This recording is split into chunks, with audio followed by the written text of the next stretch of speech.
Oke, tadi tips berikutnya adalah supaya ketika menjawab itu bisa ini ya, bisa tektok kayak gitu. Terakhir mungkin ya Iya, tentang IELTS, pas lagi tes, baik tes writing ataupun speaking, itu topik yang diperoleh itu sesuai dengan yang pernah dipelajari selama 5 bulan itu enggak? Kalau misalnya enggak, bagaimana ketika ditanya part 2, part 3 gitu, ketika di speaking? oke.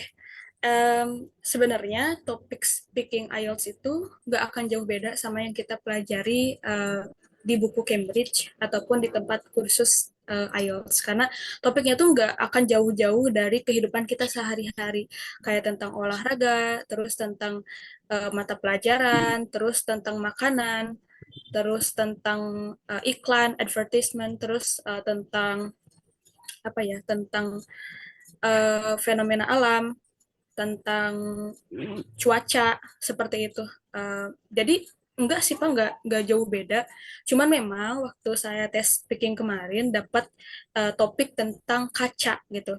Oh. Tapi memang sudah terduga akan random, tapi kalau kita memang sering latihan ya pasti bisa kok jawabnya. Intinya tuh nggak akan jauh dari kehidupan kita sehari-hari gitu. Cuman itu tadi seperti yang saya sarankan untuk belajar bohong. Sebenarnya ini tidak bermaksud untuk menjerumuskan, karena belajar berbohong pada saat menjawab speaking itu tuh kayak membiasakan kita untuk menjawab pertanyaan secara langsung karena kan kita speaking ini di waktu Pak Asep jadi di menit gitu kan kayak Iya, kadang kalau jawabannya terlalu panjang atau mikirnya terlalu panjang eksaminernya skip gitu ke iya, pertanyaan selanjutnya dan iya, itu iya, kayak iya, kurang iya, bagus gitu iya, kan iya, kesannya. iya. Tapi kalau kita udah terbiasa tektok jawabnya sama terbiasa ngarang gitu, bukan mungkin bukan bohong tapi ngarang, Sekarang. itu akan lebih enak. Nah, kayak kemarin kan saya tuh ditanya, kamu punya kaca nggak? Kan ditanya kaca kan bingung ya baru baru datang baru duduk langsung ditanya kaca. Kaca. Sementara di kosan itu saya nggak pernah ngaca gitu tapi kan harus langsung jawab gitu. Terus saya jawab aja oh tentu saja ada, itu adalah barang yang sangat penting untuk dimiliki setiap orang karena akan digunakan untuk memastikan apakah penampilan kita dapat diterima oleh masyarakat atau tidak gitu. Jadi harus disertai alasan. Punya kaca, kenapa kenapa punya kaca gitu kan, karena kalau misalkan kamu punya kaca nggak di rumah, iya saya punya gitu, ya udah gitu. Iya, Examinernya kurang excited. iya, iya. Dan jawaban kita yang tadi itu yang disertai alasan kan itu juga masuk penilaian sih Pak Asep, jadi kasihlah jawaban yang sekreatif mungkin, nggak apa-apa walaupun ngarang gitu. Oke, baik.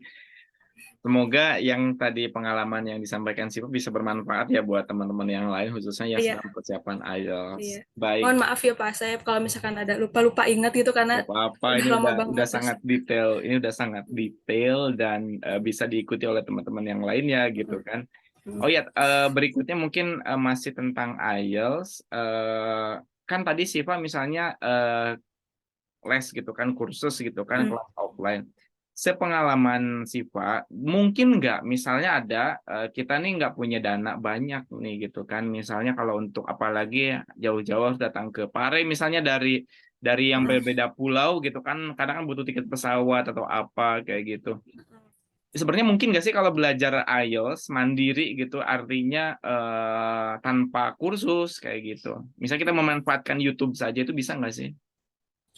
Saya jawab mungkin itu tergantung dengan kemampuan setiap orang ya Pak, karena kan kemampuan individu itu berbeda-beda. Tapi tidak memungkiri bahwa banyak dari teman saya pun yang belajar mandiri tapi lulus IELTS gitu dengan band yang mereka harapkan. Ada yang dapat 6,5, ada yang dapat 7, bahkan ada yang dapat 7,5 dengan belajar mandiri. Mandiri. Nah, ketika ditanya gimana sistemnya, ya mereka rajin-rajin nonton YouTube. Memang YouTube tuh sangat bermanfaat sih Pak Hmm. kalau untuk belajar gitu. Kalau memang digunakan untuk hal yang baik pasti sangat bermanfaat.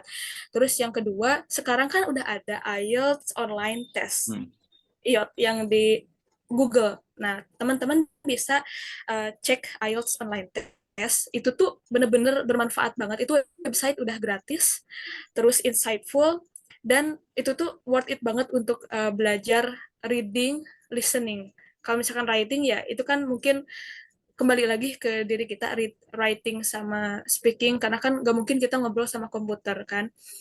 Terus ada juga mini IELTS test itu bisa search di Google, bisa sambil latihan untuk listening speaking. Saya yakin kalau misalkan teman-teman rajin berlatih pakai 2 website itu bakal nge-boost band banget walaupun belajar mandiri kan. Sayangnya saya tuh baru terbiasa pakai website IELTS online test dan mini IELTS itu pas menjelang tes. Jadi uh, ya jadi pergunakanlah website itu dengan baik untuk belajar. Cuman kalau untuk speaking, bagaimanapun kita butuh teman gitu, butuh teman untuk berlatih. Nah, kalau misalkan memang tidak mempunyai dana yang memadai untuk belajar Khusus. IELTS ke kampung Inggris atau untuk ke tempat kursus, bisa cari temen yang lagi sama-sama belajar IELTS. Mau nggak kira-kira nih kita latihan bareng atau cari Nah, mentor yang kiranya siap nemenin gitu, yang udah pernah tes IELTS, yang mau berbagi ilmunya, karena kadang kan banyak tuh di Instagram promosi-promosi atau apa ya, kayak belajar bareng, belajar speaking bareng kayak gitu. Selalu ada yang seperti itu. Jadi bisa cari teman segencar-gencarnya di internet untuk berlatih speaking. Nah, mungkin saya nih bingungnya writing ya, lebih ke writing.